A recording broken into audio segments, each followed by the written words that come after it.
From what I heard, packet was great. From what I can directly report, the run was great. So hopefully everybody's in good mood. I have the pleasure to announce Richard Thieme. There is not many people who can, say in the security space, who can give great talks without PowerPoint slides, or without Keynote slides for the matter, and who have a quite relevant message. And yeah, I'm happy to have him here to give the keynote today. Everything is for his person. He can tell you directly. Richard, thanks for being here. Thank you.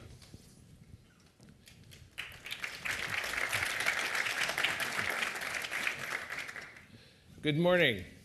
You can all hear me? Thank you. I understand that for some of you, English is a second language. So when I get going, I tend to go fast. So if I am speaking too fast, please raise your hand. It won't slow me down, but it will give you something to think about while I'm carrying on. This talk has a subtitle which is Staring into the Abyss from Nietzsche. He said, beware of staring into the abyss too long, lest the abyss stare back into you. One of the dangers of professional intelligence and security work is that we interact with the abyss. We look over it. Some of the dialogue, some of the narrative you have heard on the first day is an attempt to tame the abyss. And that's what we will do inevitably, is try to make the space in which we work feel safer. But in the meantime, we have to remind ourselves from time to time what it really is like to always or often or even sometimes be staring into the abyss, because it has consequences for us personally, for our families, and also for the work that we do on behalf, ultimately, of not only nation states, but maintaining relative stability in the world. So what I'm going to try to do is illuminate or articulate or say what the real big picture looks like to me, and to tell as much truth as I know how to tell on the basis of my years of experience of interacting with people on all sides of the fence. My one value is that I have remained independent my life. I was just telling Enno that once I was invited to speak on behalf of Microsoft in Israel, and the other speaker was Steve Ballmer. And quietly on the side, the person who invited me said, the reason we brought you in was so you would give credibility to anything he might say about security. You get the idea. Microsoft was at that time making the pitch that, oh, I see, security. It does matter in the marketplace, and we will add it to the list of things to which we pay close attention in the future. And that really sums up the problem for the whole space. The security is in the future, and it's an add-on to a platform that was built for ease of access and ease of use, and not to be secure, and to be used among friends in the corporate, academic, government, military, and intelligence environment from which it came about 40 or 50 years ago, by which I mean the internet, which became the digital platform for everything, and that's the source of all of our work and all of the problems we face. I'm going to be speaking from the assumption that I am part of this, so this is not judgmental or accusatory. It is observational and descriptive. It is what it seems to me is true, but I'm trying to stretch the paradigm. In every domain, in every area, people develop what I call a narrative. The security space has a narrative. It is self-talk. It is the way we talk to ourselves about what it is that we do. And in that self-talk, we can become isolated from the larger picture and the point of view of others outside our space. This is true for any domain. And so it's important to look critically at the words we use, even words like security, because we use them as if everyone knows what they mean, Yesterday, the word transparency was used as if it were self-evident. But transparency on behalf of a person making a presentation is only self-evident if you already know that the person is transparent. And so it becomes circular, and yet it is the very basis of social engineering to count on people to believe that they know to whom they are speaking and from whom a message or communication comes. And of course, you know that isn't always true. In addition, we live in a space which has been defined, I use an American point of view, since 1947, when the National Security Council and the Central Intelligence Agency were created to do things differently in the world than the US had done previously. And after 9/11, that has expanded dramatically in terms of the realization that what the technologies we discussed today have done is make obsolete our prior notions enshrined in the Constitution of the United States, like search and seizure. How do you define unjustifiable search and seizure in a world that has no walls? A friend of mine at the NSA says people are always asking the wrong questions. The right questions are, how do you free the mind? How do you live in a world without any walls at all? When you define the paradigm, as security professionals often do, the narrative, which determines how people think about a problem, then you don't have to worry about the answers people give, because the paradigm or way of thinking will determine the questions that they are capable of asking. This is true also in every domain. In addition, the longer you work in a single culture, the more you are assimilated. You know the Borg from Star Trek? Ultimately, they assimilate everyone. All of our cultures, as soon as we touch them, begin to work on us consciously and unconsciously to make us live within and think within the paradigm or model of reality that they articulate. A famous anthropologist, Margaret Mead, once said, "When I go into a new culture, it will take me a full year to learn again what I have learned in the first 2 weeks. Because after those first 2 weeks, when you come in and see it all fresh before you, and you see the social cues to which you do not respond, and therefore notice consciously, after 2 weeks, you have been, by virtue of your interaction, you have been assimilated already into the culture enough so that you pay attention to the cues. You behave as the cues signal you to behave, and it will therefore obfuscate or blur your ability to see clearly what is going on in that culture, because to a degree you have become part of it. The longer you work in this industry, the more the narrative becomes true for you. You become, Timothy Leary, apostle of LSD, once said, "You never get the truth from the company memo." Never. Because once you join a company, for example, the higher up you go, the more you have been assimilated by the culture of the company, until at the top, what you do is articulate the company's view of itself. So when I go in as a consultant, I often find it most useful to talk to the receptionist at the desk or the janitor sweeping up and simply say, "What's it like around here?" And you get the truth. But by the time you go up to the top levels of the executive suite, the truth is continually mitigated until it becomes the company truth. It becomes that which people want others to believe. So in security, the weakest link in the chain is frequently the definition of the problem. And the definition of the problem is very often not what we think it is. So what I'm really asking is, who are we in this space? And nothing is harder to see than the things that we believe so deeply that we don't even remember that they started off as beliefs, which we had to adopt. When the paradigm is threatened, it often cannot even be heard. I'm not going to give you a talk in which you say, "I have 3 things to do next Monday morning. Get back to the workspace in 1, 2, 3, or take out the laptop, 1, 2, 3.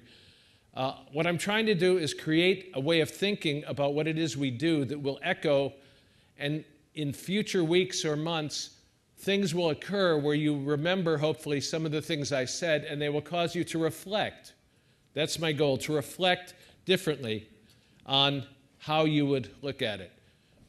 Once upon a time, I tell this story just to illustrate how strong a paradigm is. I've had 3 careers. I taught English literature in the university. I was an Anglican clergyman for 16 years, which is when I began my interest in the early 1980s in the transformational power of technology, and tried to interest the people around me in what computers were going to do to transform religious structures and organizational life, and ideas of God and self, and images of identity, ours and others. And people said I was crazy, which may have been true, but it wasn't true on the basis of what I was saying, which was the computers were going to so transform the space that it was going to be as big as the printing press once they start talking to each other. So because I talked a lot, I was invited to participate in a program. They knew things were changing, but they didn't know how. So they set up a program for 3 years called New Paradigms for Leadership in the Anglican Church in America, and I took part in that. And I was sitting there listening to the people speak to each other. There were about 20 people, bishops and, like that, talking about all the ways they could change the paradigm, when I suddenly saw what we'd have to do, and I said, I just realized there's only one way we can change the paradigm. And they paused for a minute and said, what? And I said, we have to leave. Well, it got very quiet. And about 6 or 7 seconds later, long time in a group, everybody started talking again as if they had not heard a word that I had said. Because the threat of leaving meant so transforming the paradigm that it wouldn't exist as we have internalized it. And the very people to whom I was speaking, by the time they became leaders in that organization, had internalized the structures by which they advanced. A friend of mine is a cop, a policeman. He also belongs to a well-known church, which I will not name, but it's global and has been in the news a lot. And he said, when you join the police force and when you go into the church, same thing, he said, same deal. He said, you're a rookie, and they put you in a place where they can watch you. And on the police force, he says, money passes hands, drug money gets lost, things happen. You take someone into an alley and only one of you comes out, wiping off your hands. He said, and they watch you to see how you react to that. And the word goes around quite quickly. He's one of us, or he's not. And if he's not, you never make captain. You can stay, but always on the edges. And he said same thing in the church. If you notice what's going on and you blow the whistle, you're never going to be the archbishop of a major archdiocese. This is what cultures do to us, and this is the danger of becoming imprisoned in our own thinking. So, it also has an impact on us to deal with the things with which we deal. I have friends who are on the front lines of this war, such as it is. I don't know how we define it. And one of them said to me, I have seen the face of evil. When you confront, you can't define evil, but when you confront it, you know it. You know it for what it is. It's oppressive. It wants to destroy. It is overwhelming. And that has an impact on us. I was once sitting at a dinner. There were 3 of us at dinner in Washington. One was from the NSA and one was from the FBI and then me. And we were talking about our work. And one of them said, you have any idea what it does to just listen to people's secrets and not be able to say anything? And they talked about the effect it had on them over their life. And as a former clergyman, of course, yes, I do know what it does. Clergymen, contrary to popular image, are exposed to everything. You encounter it, you engage with it, you emotionally wrestle with it, and you absorb it. So yes, I know what it does. And one of the persons said, imagine you're sitting at headphones on, intensely listening to people on an airplane cutting the throats of the passengers. And you're listening in real time, as we do to so much in the world. and you go home at night for dinner, and your spouse says, "How was your day?"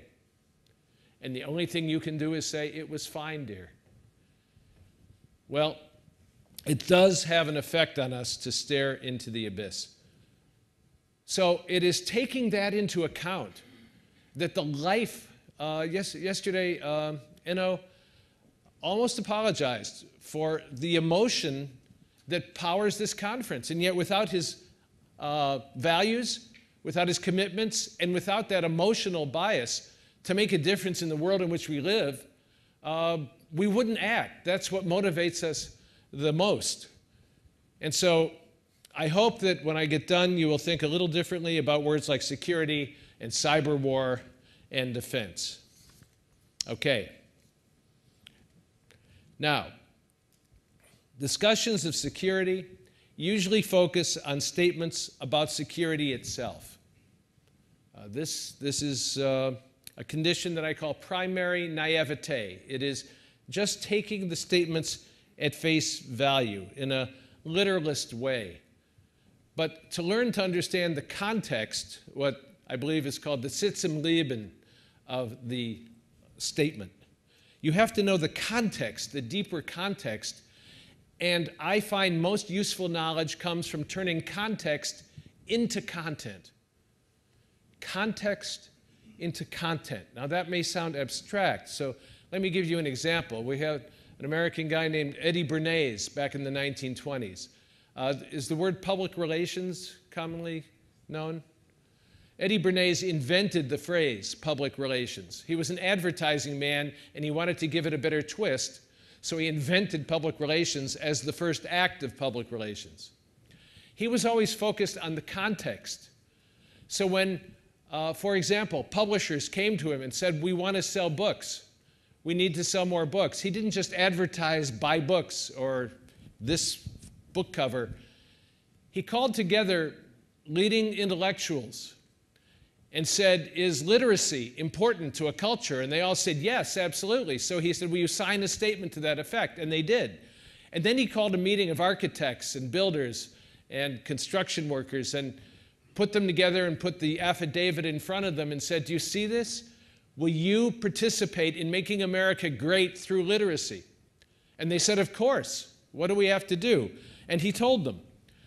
That was in the 1920s, and in the United States, for the first time, unless you were very wealthy, anyone who bought a house or moved into an apartment after that time found built-in bookcases, built-in bookshelves.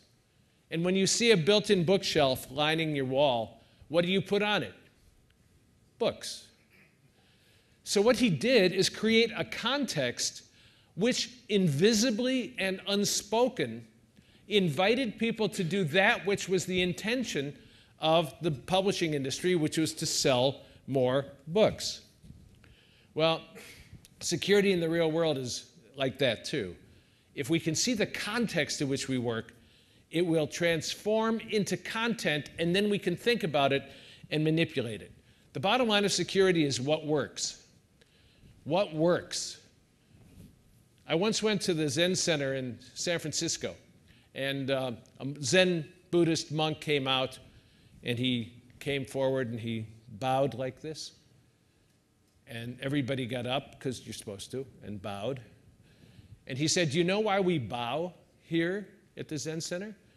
And people thought they were supposed to sound religious, you know, so they said, "Oh, it's to acknowledge the Godhead in one another," or "we bow to do this and that." He was very compassionate and kind, being a Zen Buddhist monk. And he said, "No, that's good, but that's not what I'm after." Finally, when people had exhausted their answers, he said, "We bow here because things seem pretty much to work better when you bow." That's my definition of practical spirituality. It's also the definition of security work. Things just pretty much work better when you bow, and things don't work very well in the security world today. So let's spell it out. James Baldwin, Black American writer, said, "The price one pays for pursuing any profession or calling is an intimate knowledge of its dark side, its ugly side." And Philip K. Dick, another author from America, said reality is that which, when you stop believing in it, refuses to go away. So those are the realities I want to talk about. We do our work in a deep political structure. Deep political structure. A deep political structure includes all of the partnerships, collusion, and agreements we have between ourselves and others, both in the overworld, which is how most of us think of ourselves, and the underworld, which is how most of us do not think of ourselves. But they are one thing, like yin-yang. The overworld and the underworld interpenetrate one another, and I'll spell out some of the details and figures that indicate that without criminality, the American economy would go down. And so would the world economy. And this raises critical questions for what we mean by the word security. Let me quote a definition of deep politics. This is from Peter Dale Scott. He investigated he's done a lot of work with the JFK assassination. He's a professor at the University of California. 50 years after JFK was killed, now it's pretty clear. It's not a conspiracy theory. It's a conspiracy. It was a conspiracy. He was killed as a result of a conspiracy. And we can identify some of the players and some of the motivations. Well, what Peter Dale Scott is looking for is, it doesn't focus on who pulled the trigger. It focuses on, why did so many people want Kennedy dead? Why did so many vested interests in the American political culture want him dead? What was he doing that provoked such a response? Because there were a series then, Martin Luther King Jr., Malcolm X, in Chicago, Fred Hampton, others, as well as Robert Kennedy, as well as Jack. So that was just how things got done in those days. Now it's much more subtle, much more subtle. So deep politics, he said, this is not a conspiracy theory, he said. It's about the conscious, secret collaborations towards shared ends and deep political analysis.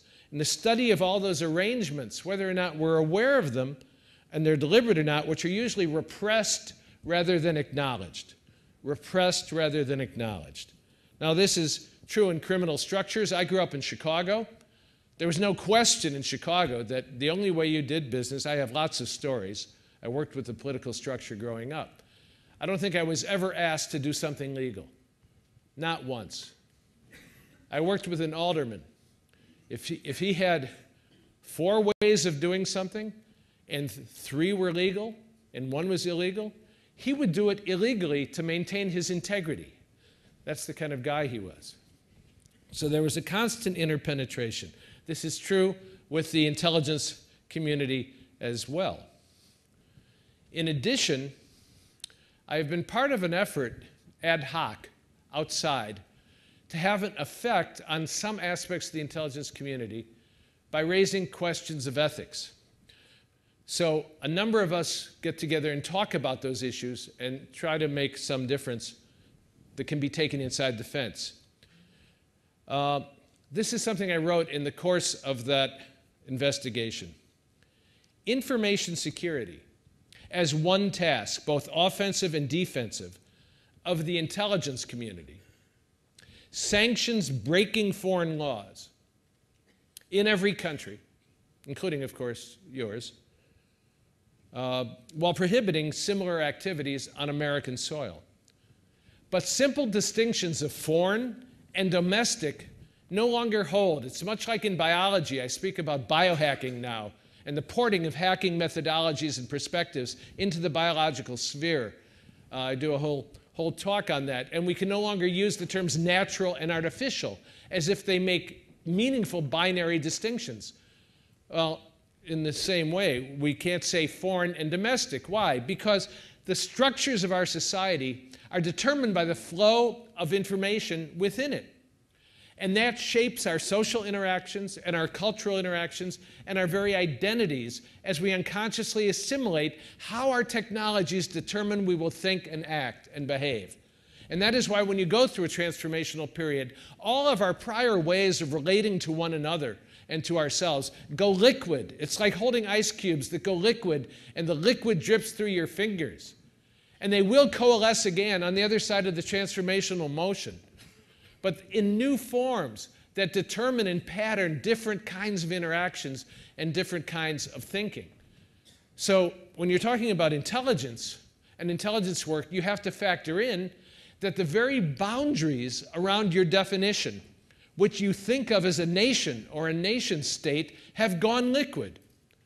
It is so easy to point that out in Europe, where there used to be countries, and now there is Europe, which is apparently if you did a map of Europe today, you know what it would look like. It would kind of look like all the seats here would be Germany, and then over there would be Portugal, and there'd be Greece, France. Germany may hold it up, but you think of it, many think of it anyway, especially in smaller countries, as Europe. The boundaries have gone liquid. The structures have been determined not just by geopolitical rearrangement, but by geopolitical arrangement fueled and caused in part by the transformation of informational structures. Energy and information is all there is. And information is just energy that has become self-conscious or has a pattern or a form. And so what happens to security professionals in such a movement? The convergence of enabling technologies, I wrote, of intrusion, which is absolute. As I say, search and seizure have gone by the way. They had to, because the information begins here and ends there, and it's transmitted back and forth through all sorts of apparatus. But you can't say it's American data or German data. You can try to tag it, but it just doesn't work because the technology itself mitigates against being able to isolate and structure things as they were structured before, when nation states were our primary means of organizing our economic life. They are not. There are metanational structures, not transnational, not with their origin in Bonn or Berlin or Frankfurt, but like Lando Calrissian's Sky City.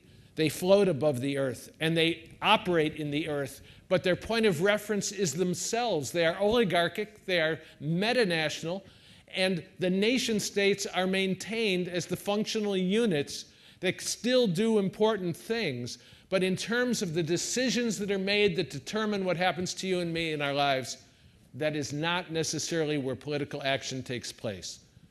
This is why there's so much confusion in the United States. We have a very insular narrative going on, as if we are the masters of our own destiny, instead of a participant in a world we no longer control, if ever we did.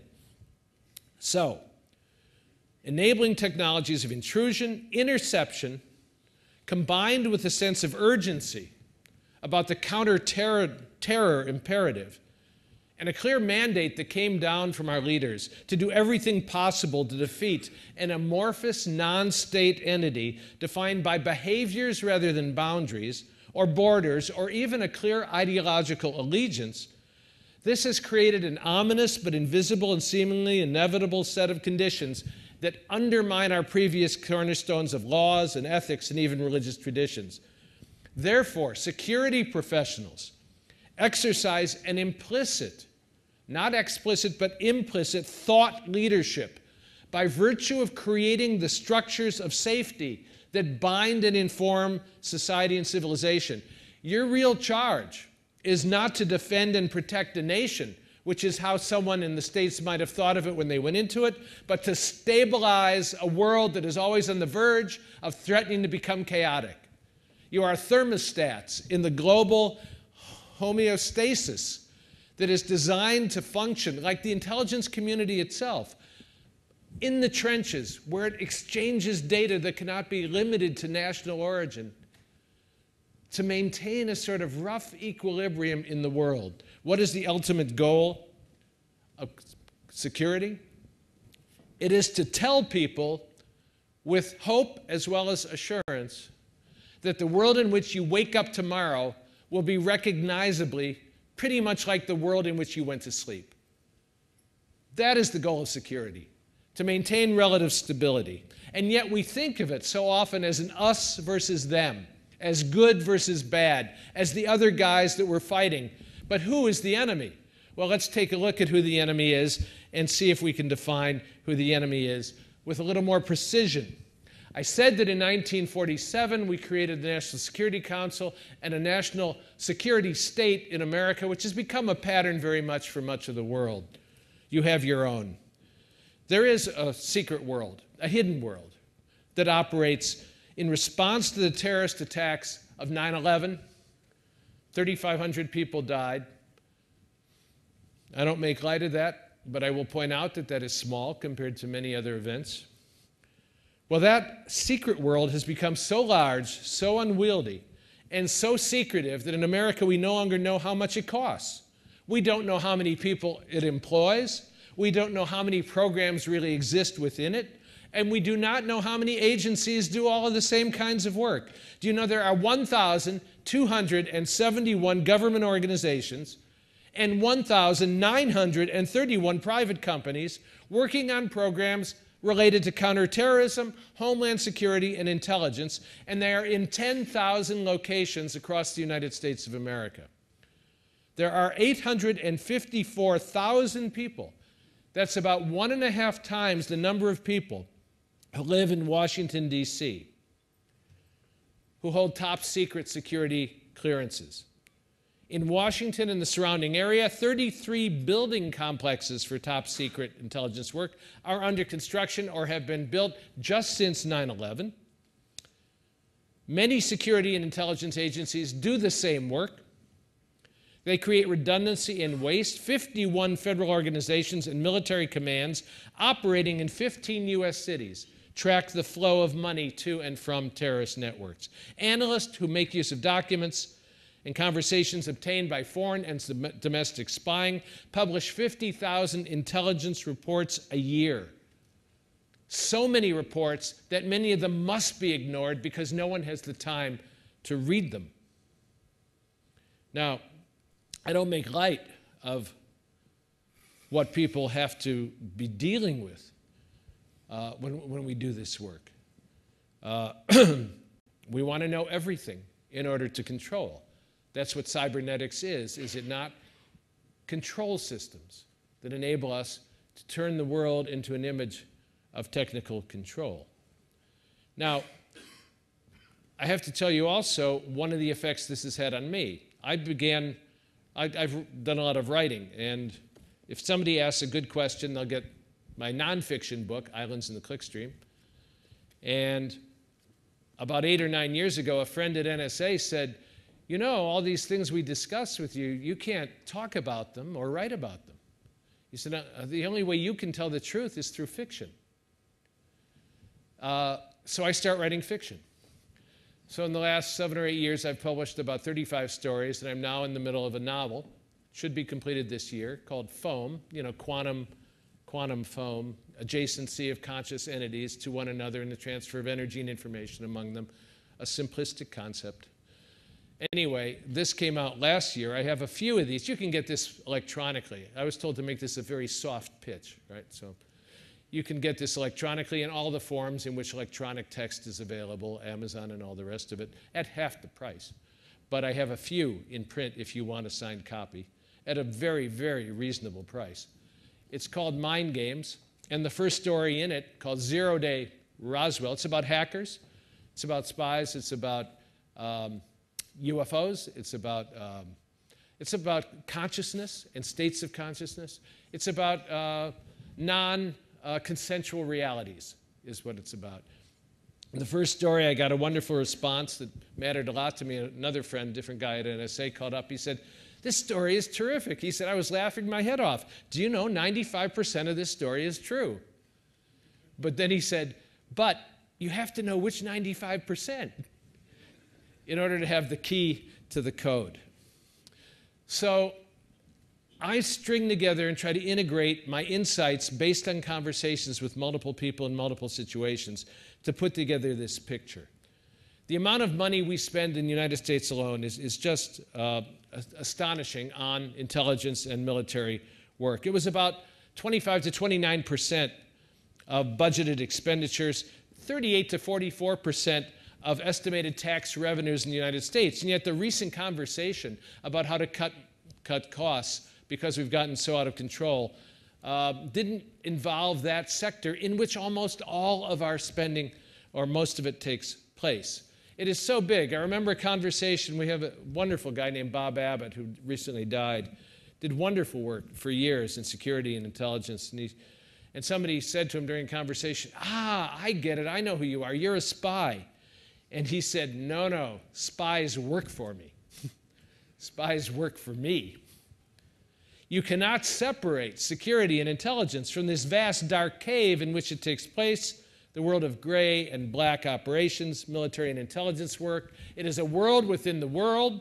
Its funding, its operations, and its lack of accountability are endless. It's just what's so. And yet it profoundly affects and funds and is the source of so much of our thinking, because the platform itself came out of that world, as did the subsequent decision to say, after the platform was developed, we need to make it secure. Okay, let's go to information security now and see what it is, in fact, we do. Here's a quote. I hang out with people who have insights. I myself know almost nothing. This is, I'm telling you the truth now. I have no skills. This is why I speak. My brother once said to me kindly, he said, you remind me of a catfish. You know what a catfish is? You know, catfish, big bottom feeder? And I said, why do I remind you of a catfish? He said, because a catfish is 9/10 head, and its head is 9/10 mouth. It's my brother. Family can say that, right? But I talk to people who know what they're doing, and all of the quotes anonymously will come from them in our informal conversations about this work. We deal with vendors every day with our vendor security review service, one of them said. The way it works is the vendor is brought to us by an enterprise that is licensing code from the vendor to deploy internally using software they're building or bundle. We analyze their code. There is resistance from the vendor to send their code to us. It ranges from this is a pain, but I guess I have to do it to make a sale, to I'm going to complain and drag my feet, to no way I'm giving you my code. I am the big cheese. No third party is going to assess what I write. Where a vendor falls along the spectrum parallels the economic leverage the enterprise customer has over the vendor. If the enterprise is the size of a Barclays or a Dell and the vendor is small, the vendor capitulates quickly. If the vendor and customer are the same size, there's more hemming and hawing, but the vendor gives in. If the vendor is huge and the customer is small, nothing is going to happen. This is sort of like the U.S. not going along with international treaties, he said. They don't go along because they can get away with it. Why do you do it? Because we can. And yet we have created systems of such complexity that to even define the interface of application to application to application to code is literally impossible, because inside the systems are systems within systems, and the context of some of those hidden systems, as I say, are economic and political and social, rather than about the security we say we're doing. A CIA friend said, you do not know what assumptions the system is making. What assumptions are implicit in the architecture of the system? You cannot query the system about its assumptions, so you can't query it to reveal its flaws or, she added, its backdoors. The system is not self-aware. What does the system think it knows that it may not know? People who build the systems do not understand that principle. Or they do understand it, and they make use of it. I have a friend, a hacker, who was going to do the right thing about disclosure and announce something, a flaw that could then be fixed. And he got a phone call from someone at NSA who said, don't announce that one.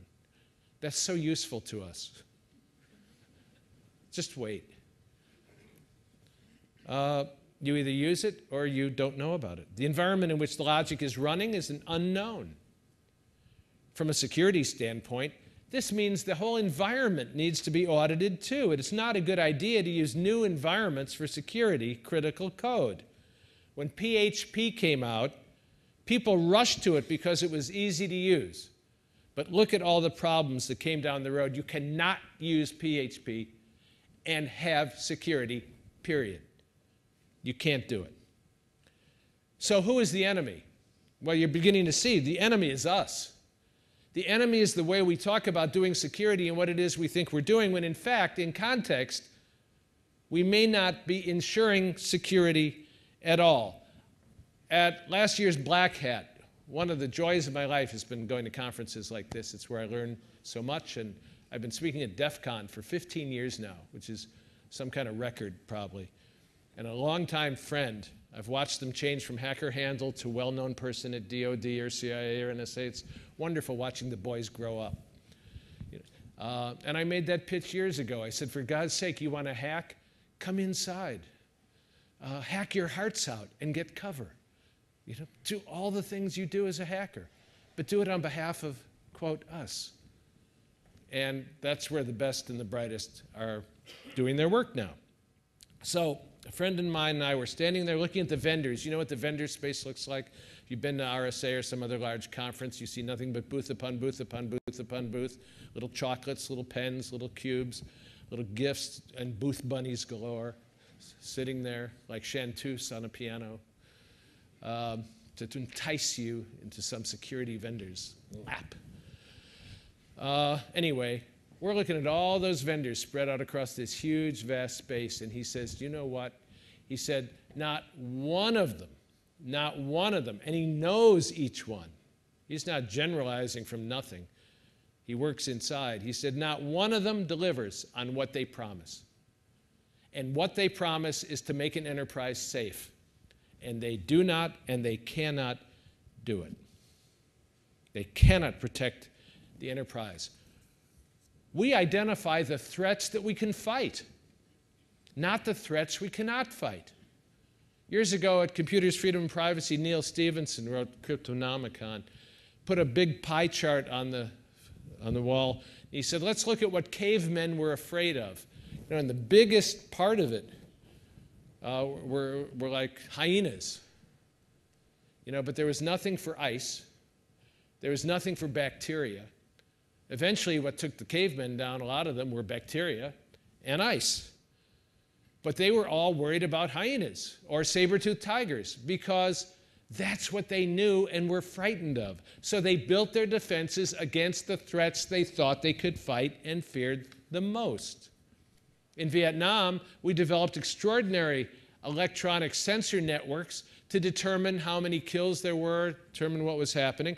Didn't take long for the countermeasures to use those against us. And people were sitting in bunkers in Saigon, totaling up the number of bodies that were killed according to our McNamara-inspired technological machinery that we had implemented for the first time in that new way. And somebody did notice and say, do you know we have killed more people than live in North Vietnam? We have killed more of them than there are. And the response to that was to tweak the system, not to go into the field to find out how they had gamed the system to make us think that things were happening that were not happening. So much can be distorted through the manipulation of the data that you think is so clear. Cryptography, said someone once upon a time, is the opiate of the naive. Neil Stephenson had a wonderful cartoon, right? It's one big, what a picket fence looks like. Well, this was one picket sticking up, and it was called cryptography. And there was a bird trying to figure out how to get past it. Or Peter Neumann at SRI was talking to Ron Rivest, who's a well-known cryptographer, a very brilliant guy. And Rivest was talking about the cryptography for voting machines and how good it was.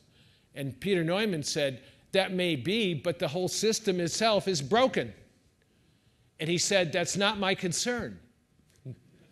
My concern is getting the best crypto on it that I can.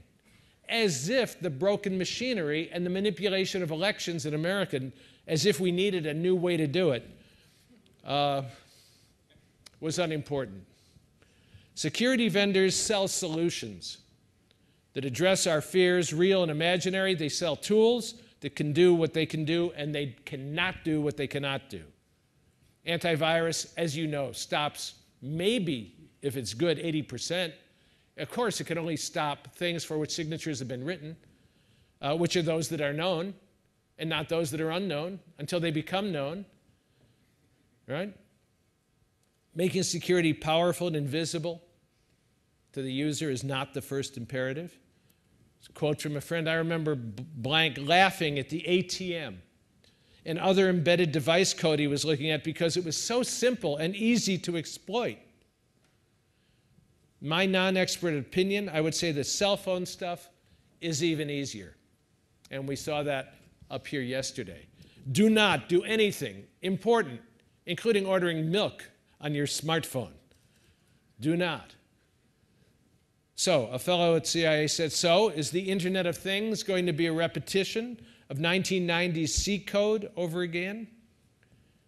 And I'll say this in the blunt vernacular with which it was said to me, mobile device security implications currently suck more blank than the abomination we call mainstream software. Okay. So that's what we're up against. So what does the security professional do staring into the abyss? Here's an article that came out just February 23rd, very recent. Security pros may be ready to crack.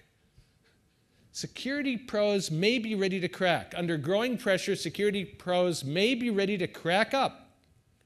Faced with an attack surface that seems to be growing at an overwhelming rate, security professionals are beginning to wonder whether their jobs are too much for them. You ever feel like that? The way, as you read this, you can get it online, it reminded me of after Hiroshima. A doctor didn't know what had happened, but people start showing up at his office. And he started treating them as normally he would. Sit here, and he took one in, and pretty soon he came out, there were 10 people. And he treated the second one, and he came out, there were 100 people. And he looked out in the window, and there were hundreds coming, streaming to his office, burned beyond recognition. And finally, he was reduced to someone just going from one person to another saying, they're there. They're there. That's a security professional for you. They're there. They're there. According to this article, there are 2.28 million information security professionals worldwide. And according to my good buddy, Simple Nomad, if that's true, then every time I use the word security professional, I'm going to make air quotes. Because so many of them can't do security professionally. He went on to say the problem is, to tell the truth about this space, one has to, one, not be a vendor, and two, be willing to spill the beans on getting owned. There are very few people who are willing to get up and say, I work security, my job is to prevent intrusions, we get owned a lot, so I kind of fail at my job. Sometimes it gets really, really bad, and this is how I deal with it. That's the truth. That's the truth we encounter. In airing our dirty laundry, we reveal defensive techniques we have adapted that in many cases may actually work at stopping some of the bad guys for a while, but by speaking of those techniques publicly, you're telling your enemies what you're doing and how to adapt, so you have another sexy aspect of defense you can discuss, but you do it in a way that makes you vulnerable all over again by giving away the keys to the kingdom. Even when we do our jobs correctly, another friend said, we're still all going to get owned. I mean, think about that. This is worse than being a weatherman or a stock forecaster. The real challenge is getting business leaders to accept that reality and allow us to redirect fundings to programs that will help companies deal with that reality. Attacks can be simple. A silver bullet developed by a single guy. This makes them easy to describe, but defenses are multi-layered and have timelines of years and take teams of people to implement. Defense is boring because we already know what to do. You know the rubrics to apply in layered ways in order to ensure as much defense as you can possibly have. It is not a technology problem. It is a business problem. That is why one of the focuses should be to make application security as cheap and consumable by the masses as possible. So we are held back by people and processes, not technical challenges. Success is the result of thoroughness, just doing it and doing it and doing it, and not being particularly clever And success is gradual and continual over time, not sporadic and elusive. What is the reality we deal with? There's a guy who did an awful lot of testing, well known, but I won't name him. He showed me a chart. Covers all the top products. He said, note the drop-off rate of known malware as soon as even basic packers are introduced.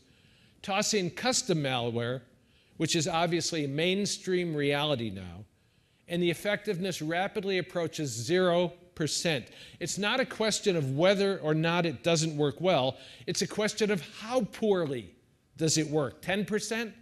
20%? And is it worth any cost at all? We spend billions on software and billions on managing it, and we get a false sense of security by using it. And then we're shocked when the world's computing resources are owned 10 times over. It is insanity. How much louder, he said, do we security InfoSec professionals need to yell? Does this topic need to be a headline in the Wall Street Journal or the New York Times in order for people finally to notice and wake up? A lot of people, he said, especially the non-technical leaders, aren't willing to ask the next round of hard questions because they haven't come to the realization that what we've currently got is fundamentally broken. I mean, he said, there are folks out there who are still trying to perfect antivirus and IDS mousetraps. Why do I raise this? He said, because I truly wonder if one can initiate honest dialogue about fundamental change without first acknowledging the need for that dialogue. That is, this stuff doesn't work. End of story. Let's start the hard conversation about real change. Our inability to accurately identify and articulate and communicate technology risks kills us. What is the cost of an Adobe Reader vulnerability, about which I think you'll hear later today, when they are used to steal your CAD diagrams that result in knockoff parts being manufactured in China? And you do know, they steal everything, everywhere. But it's not just them. When Michael Hayden, General Hayden, former director of CIA and NSA, they did a survey to find out who is most feared in cyberspace as the penetrator. And you'd think it's usual suspects, right? The Romanians, the Iranians, the Chinese, the Israelis, the Russians. No, it's the United States. And you know what? He said that with some pride. He said that with some pride. Well, that may be an extreme example, but the conversation needs to occur, my friends insist, at executive levels. And this isn't new. This isn't new. He was looking at H.G. Gary and other things that have taken place. You know, the H.G. Gary incident, hiring yourself out to do bad things, shocking. He said, these are things we know about.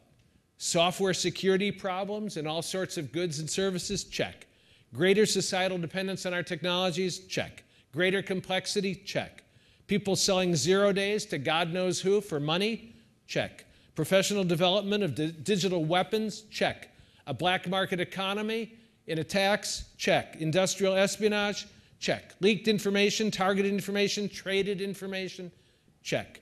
Intelligence agencies that have growing capabilities all over the world, check. Real world ramifications for all of the above that we have been discussing among ourselves for years, check. In other words, the theoretical is not even remotely theoretical. It is all practical now. And we've known this, so we shouldn't be shocked by the things that happen. A 0 day can happen to anyone, another said. Remember T-Bob's quote, you can hack me, but remember I'm probably better at that sort of thing than you are. It's impossible to write a secure application in PHP, as I said. Deploying mod PHP is the internet equivalent of a bikers suck bumper sticker at a bikers rally, as H.B. Gary found out. And then you go to other people. Mudge. Mudge is one of my favorite guys. He used to be Mudge. Now he's Peter Zatko, and he's head of dark projects for DARPA in information security. Isn't that wonderful? I mean, he used to be with the Loft, which Enno mentioned yesterday, the Loft. The guys in Boston get together, kids clubhouse, you know, up in a tree kind of thing. But they did important things, and Mudge is now doing that, and he gave a talk recently, I think it was referred to, at Source, I think it was. And the gist of it is that security devices are starting to decrease security rather than increase it. A friend in Israel pointed out to me a little piece on the black box. More and more people are simply putting security appliances into their systems, which means the security of the system itself is inversely proportionate to the number of appliances you add, because you have no idea what is inside the black box or how it is interacting with the other things that you've added to the increasingly complex system. And last month, a lot of audits were done.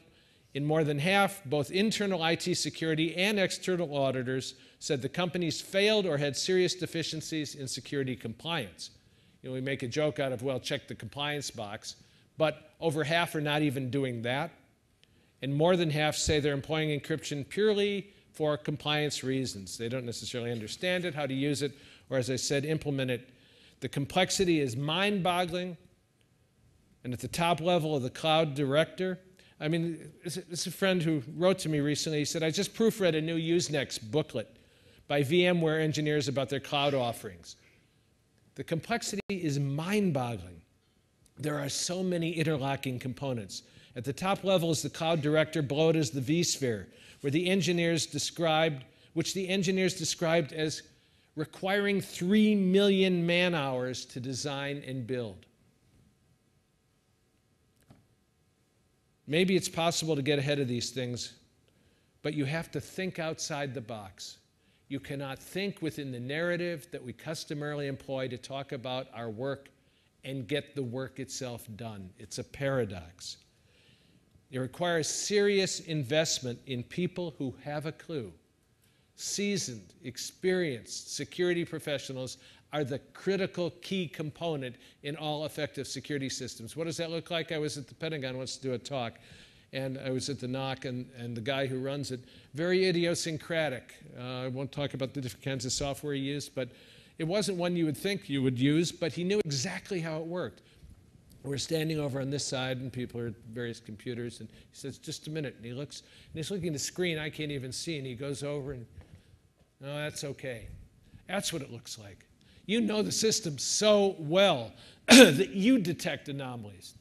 You become the filter that wiggles when an anomaly shows up. You know what it means, and you know what it doesn't mean, unlike an IDS system. Otherwise, we're in trouble. We're in trouble anyway, but Dan Geer is the head of In-Q-Tel, CIA's development program. Said the financial world has proven by demonstration that we humans are abundantly capable of building systems we can neither understand nor control. The digital world is insisting on a second round of proof. Just as the greatest enemy of our personal health is ubiquitous cheap food, the greatest enemy of our national health is ubiquitous cheap interconnectivity. One more quote. I see I've got about 10 minutes left. I don't want to frighten anybody, but I do want to get to a conclusion that gives us at least a modicum of hope. But we have to face what we're up against in order to do that. This comes from a good friend, Brian Snow, recently retired as the Senior Technical Director at NSA. He said, we had a credit bubble in 2007 that rode on credit derivatives, an instrument widely used but little understood and even less analyzed. Today, talked about trust a lot yesterday. Brian says we have a trust bubble. We have a trust bubble riding on trust in certificates, signatures, cryptography, and protocols that enroll users in systems as trusted. But human trust, which we think we understand, is very limited by context and capabilities. I don't know if you can get Brian's presentation online, but he's always worth listening to.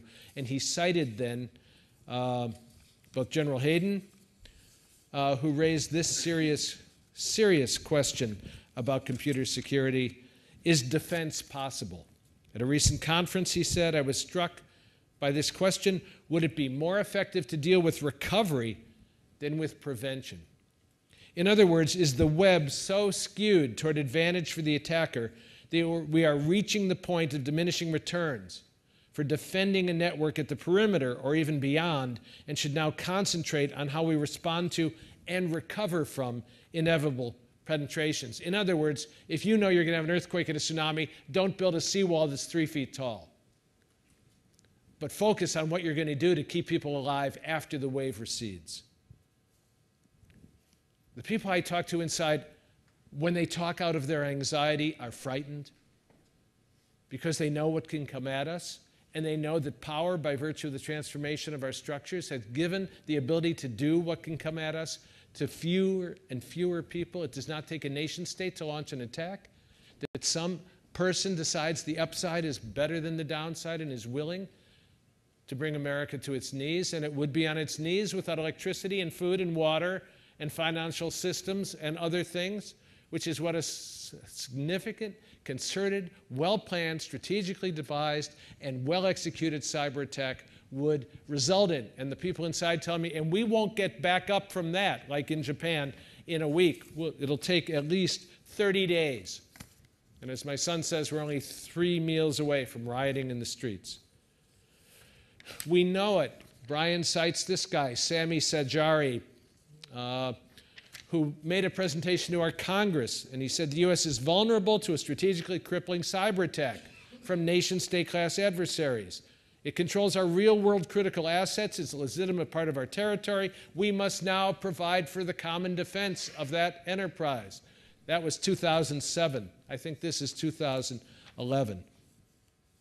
And all this takes place in a world in which we use the word security as if we are all the good guys. Emil Durkheim, great sociologist, once pointed out that criminality is essential to a society, that it emerges in response to niches that must be filled and then is factored in and integrated into the society as a whole. A lot of things that I grew up with that were illegal are now legal. We used to have a thing called numbers, policy racket. Numbers, it was called in Chicago. Now it's called the lottery. We used to have illegal games, gambling parlors all over town in Chicago. You had to know somebody to get in. So now they're called casinos, and they're everywhere. Now you're making advances here in New Zealand. I've walked past lots of houses of prostitution. That's legal. Drugs are legal. Increasingly, finally, we're getting marijuana in under the fence because we can tax it. Pretty soon we'll be taxing cocaine, heroin, amphetamines, all the other things.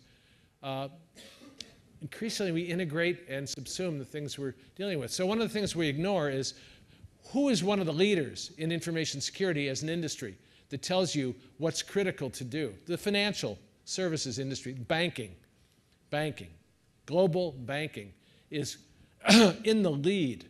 After 9/11, that was one of the, I did a talk for the FSISACs, the financial services sector, just a month after 9/11. Stash Jaraki, who was at Morgan Stanley, which existed then, said, you know, urgency has a half-life of 90 days. Every 3 months it goes down.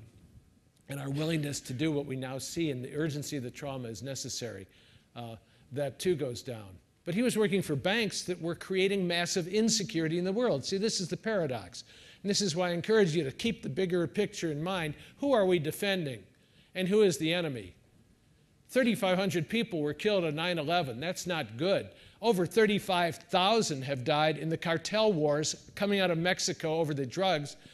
And who launders the money for the Mexican cartels? Wells Fargo, one of the biggest banks, recently paid a $180 million fine for laundering $350 billion in drug cartel money.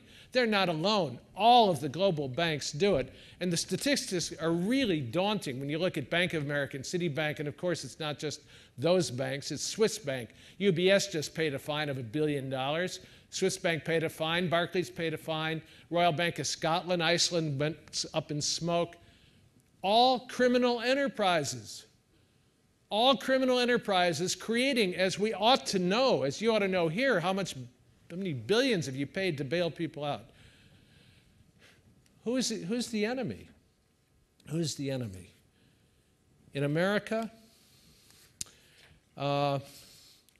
this is a quote from a study, $5.5 trillion flows into and out of American treasuries of laundered criminal and corrupt money. Why? because, quote, without the dirty money, the U.S. economy, external accounts would be totally unsustainable, living standards would plummet, the dollar would weaken, the available investment and loan capital would shrink, and Washington would not be able to sustain its global empire. End of quote.